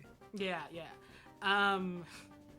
So, I already have a very low opinion of myself. So, like, I was just like, you know, I was like, why not, right? And I kind of just like, it was over the course of a few nights, but I just went down my following list, and I was just like, kind of the same, like, sort of pitch message, like, copy paste and all of them, like, hey, I'm doing this thing, do you want to do it? Because I had, I first joined a VTuber group that, like, kind of failed immediately after joining it. It was internal stuff, not important, but, and so I had these, like, VTubers as, like, in the group that were, like, I kind of was speaking to already, so I did the show with them, and then I was like, I'm gonna run out of people soon. So I just went down my following list, and I just went through everybody. I was like, it would be really awesome if I had them on the show, for sure. And then I was like, there's no way they're gonna get back to me on this, right? For sure not. And, like, I mean, you know, a lot of them didn't. And I get it, because, you know, like, fucking Fillion or, like, Bao aren't gonna just, like, answer a DM from me. They probably have managers to do that, which, you know, again, fair. But, you know, I managed to still get a lot of really good, really awesome people on the show, and, I mean, like, you're proof of that, for instance. Happy to. Yeah. Happy to be. But, yeah, I just realized I didn't really care. Like, I wasn't at a point where, like, nobody like again, Bao isn't gonna like make a call out post on Twitter about me DMing her, inviting her on the show, right? So either, to me, either it wouldn't matter to them anyway, and nothing is different, or they would message me back and be like, either say no to the show or be like, yeah, sure, I'd love to. Okay, yeah. So is it? Would you say it's that chance that anything could happen that pushes you to send it anyway, even though you think like, they're probably not gonna. Like, what pushes you to do it anyway? Yeah, it was kind of like that nothing to lose mentality, like. Right. Yeah. Like that sort of like fuck it, we ball kind of. All right. Like feeling like fuck that. It, we ball. Yeah. All right, that goes for the lot of you. You want to do something? Fuck it, we ball. I think that's the right mindset to be in. What have you got to lose? You're not doing anything disrespectful. You're just reaching out and asking. Exactly. And worst thing they could say is no. And if they do something worse than that, then they've revealed themselves to be a dickhead. So. Yeah. I was shocked though that like. People like filling in just have their DMs on Twitter open. I was like, no way, but they do. It's an easy way to get in contact and network. Yeah. Now, being a smaller creator, what are some of the challenges you have faced? It's definitely first and foremost like that. Twitch is not very good for growing like a following. I've heard from a lot of different like sources. I've heard from a lot of different people who say that like you have to like go elsewhere. So the I guess the difficulty of being a smaller creator is that like you have to do everything. Like everything is on me, and everything is like I have to do the most in order to get just a little bit further. Yep. Like I have no manager, no editor. Yeah, no. I have to put together TikToks. I have to get clips together all on my own. I have to do, this, that, and the third to try and like put together stuff to like put myself out there. Yeah, it's rough. It's rough out there for indies. Yeah. Just real quick, I want to thank. Yeah, of course.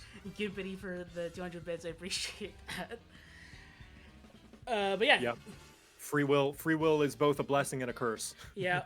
Oh, boy, I can do all these things myself. Oh no, I gotta do all this shit myself. Ah. Yeah. Damn. All right, thank you for answering that. Next, there's always a chance that you could suddenly go viral and be put in the spotlight. It's not a guarantee, but it is a chance. Should you ever blow up, what would you do with all that sudden attention? I'd probably immediately scramble to get my shit together first and foremost. I don't, as chat will be no doubt learning. I don't really, I don't even have like redeems set up with like channel points and stuff. Just, yeah, no, nothing. So it would be very much like a spotlight on. Oh no, I have to do everything now. Mm-hmm. Like this is it's like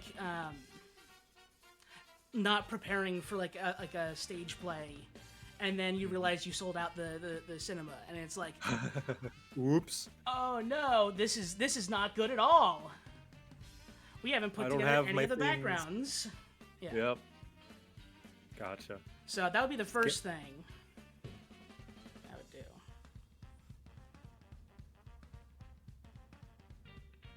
By the way, loving the white outlining. Fantastic drawing.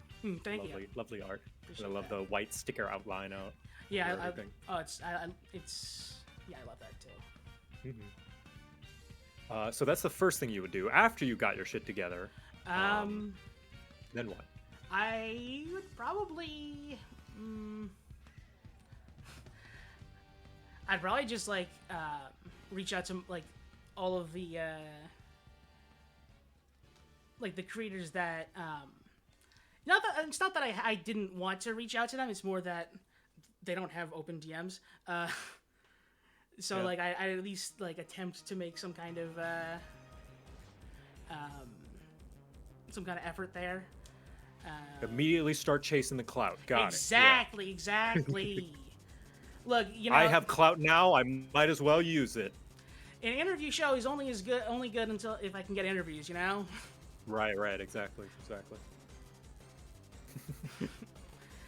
Um, Would you have any other projects besides the interview show planned? I am working with a previous guest of mine who's also working on a model for me, Kuago. Love you, Kua. We are trying to put together a couple streams where she teaches me how to do rigging in Live 2D. So my my lore is that I'm a tutorial boss, and my protagonist he was awful and just couldn't beat me ever. So the reason I do interviews is that I'm interviewing for a new protagonist for my game. That's lovely. And so with the streams with Kua, it was gonna be like, I was gonna call it the boss of tutorials or something like that. That's really funny. I like that. Yes. The tutorial boss whose hero never beat the tutorial. Yeah. I got the game's journalist player. Yeah. I got the idea from Disgaea 1, actually. I don't know if you're familiar with the series. I am, yes. New one's coming out soon, isn't it? Maybe. I have not. I know 7 was... but there's a character in the first game who, first of all, the main character just starts calling him mid-boss. And then the game actually changes his name to mid-boss. In the subsequent games, he does not have a real name. He's just mid-boss now. I love that. So, and if he beats you in the first time you fight him, you get an alternate ending where it's just it's called the mid-boss ending. And so that's kind of where I got the idea for the lore from. I see. That's fun. Awesome. Are there so why interview shows? That seems to be a big passion of yours, and you said sometimes nothing can going into streaming by itself is already setting you up for things outside of your control that no one's going to care, that no one's going to give you an answer, essentially. These content creation equivalent of being left on red. Oh yeah.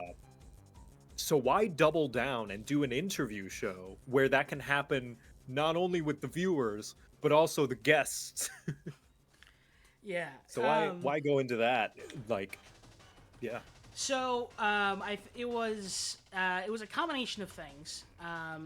First, I really like sort of out there interview shows like Hot Ones, comedians in cars getting coffee, and the idea hit me with iDubbbz' series where he kind of parodied comedians in cars. In one of them, he has I think it's H3H3 on, and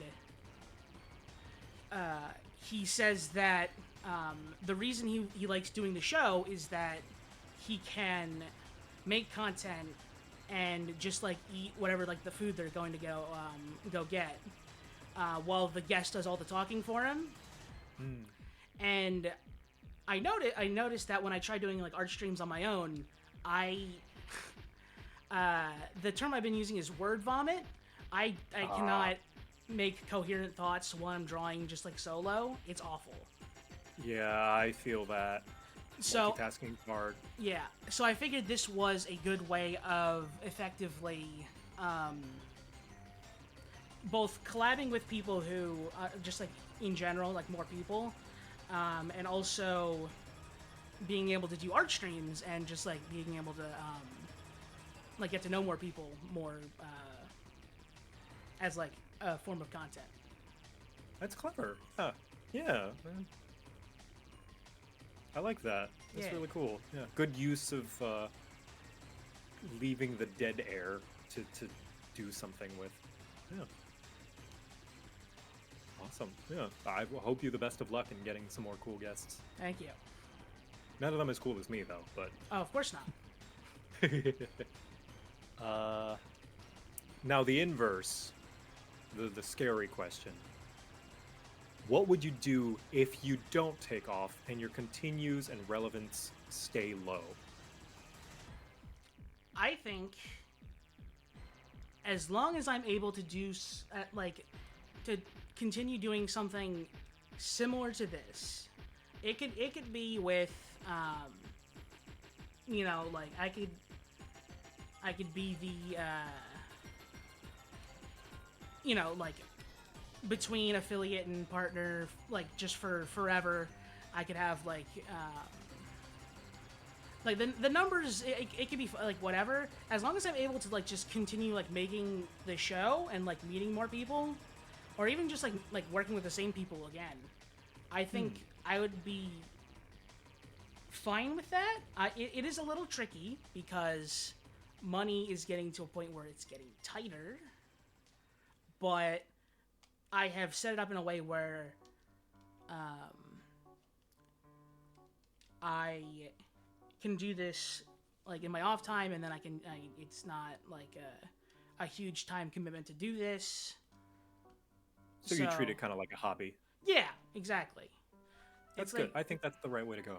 Yeah, it's a hobby that I can kind of branch out and like meet new people with.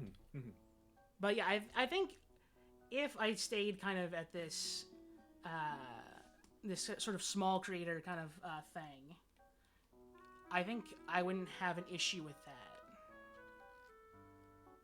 that. Yeah. All right, cool. I think that's a good answer.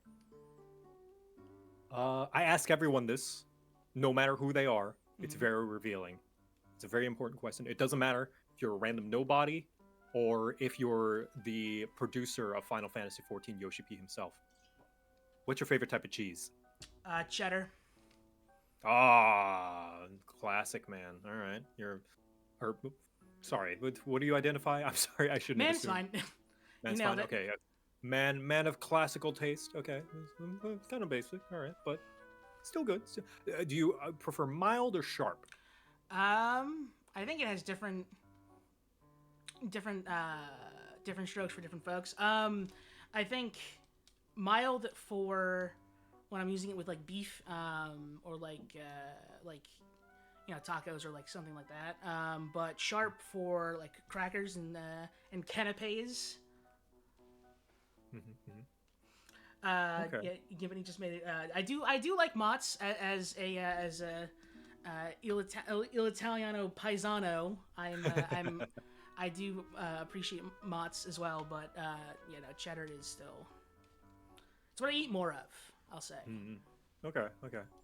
And given the choice between melted or just eating it like solid, which do you prefer, melted or solid? Like, are you a cheese cubes kind of guy, like just plucking them off and munching on them, or does it need to be on something? I think it does. Well, for cheddar, I think I can just eat it like just straight off the brick, But for like stuff like mozzarella and stuff, I think it does need to be melted.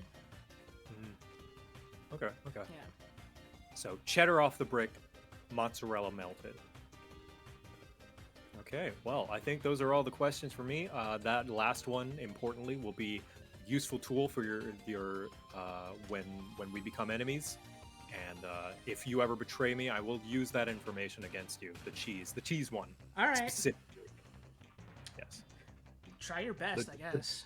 The day may come. It may not, but it may. It helps to be prepared, and I just wanted to be upfront with you right now. I do appreciate that. What's the like? I'm 14 and this is deep. It's like the thing about enemies is they can only stab you in the front or something like that. Some cringy thing like that. Yeah. I do have to say one more thing as we kind of wrap up here. Being a hammer main does not mean you're dumb. I don't know where this myth has come from. It takes a lot of thought and effort to find like cliffs and stuff to do spinny jumps off of. Yes, that is true. That is true. Being a hammer main is not what makes you dumb. But if you are dumb, you're probably a hammer main. I can't disagree with that. Well, thank you so much, Xander, for having me, and thank you for drawing this beautiful art. I love it. Yeah, of course. Thank you for being on. Like I said, I knew what your content was beforehand, and this is like a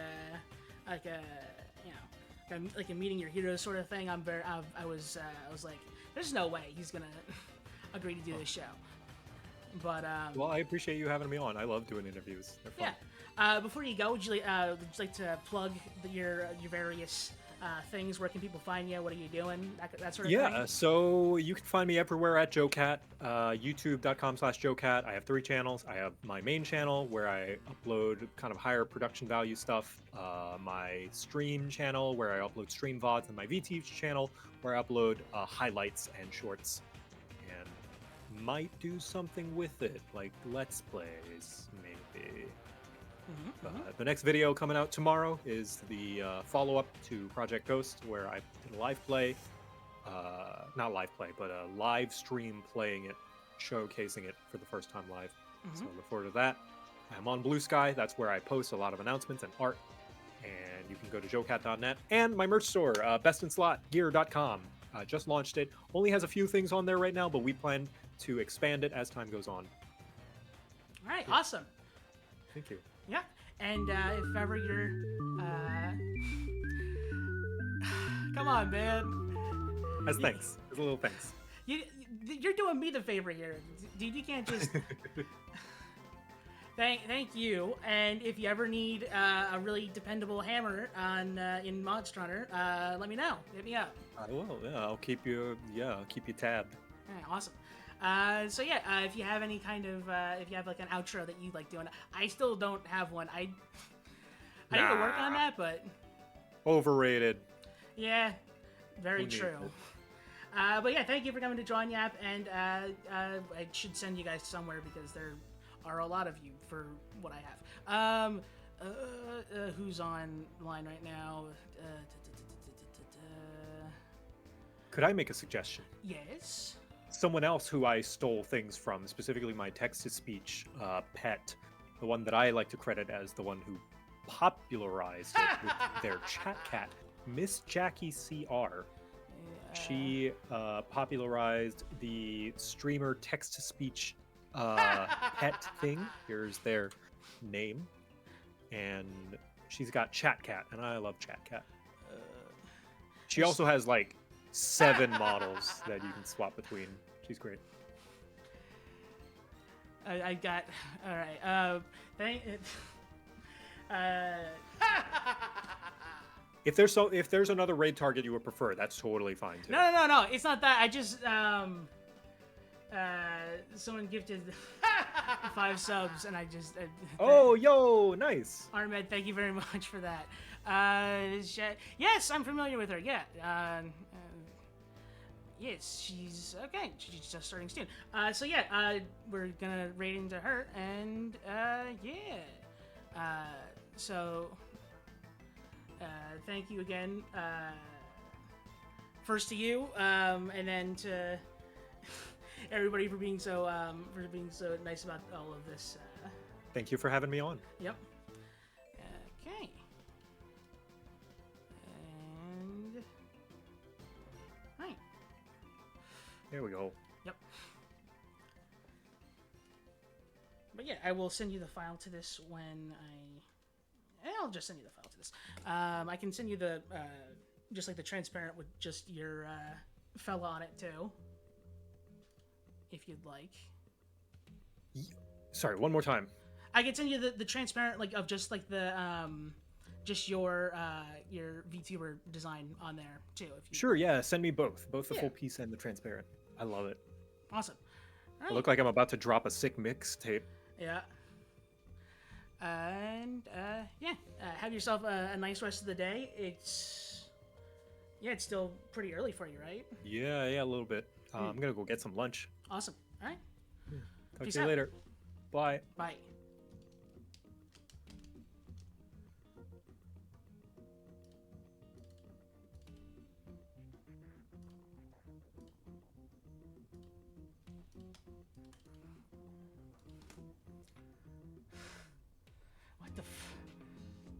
What the?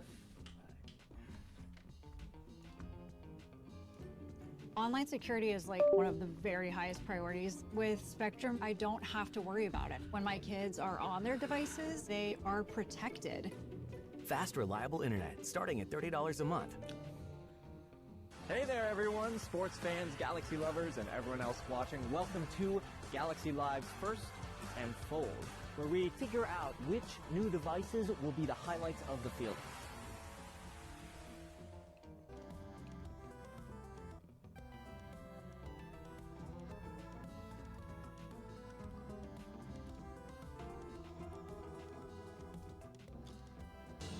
Holy Smee. Thank you Lavender Paws for year or more of support. I can now enjoy this giant crepe. Oh gosh. Are we gonna hype train before the new model and get the worm instead? Thank you for the resubs. Lavender for 36 months and Pixel with the tier 2 for 23 months and the raid from Soul. Hi guys, welcome in. Do we hype train before the reveal? Hey. Oh, hello.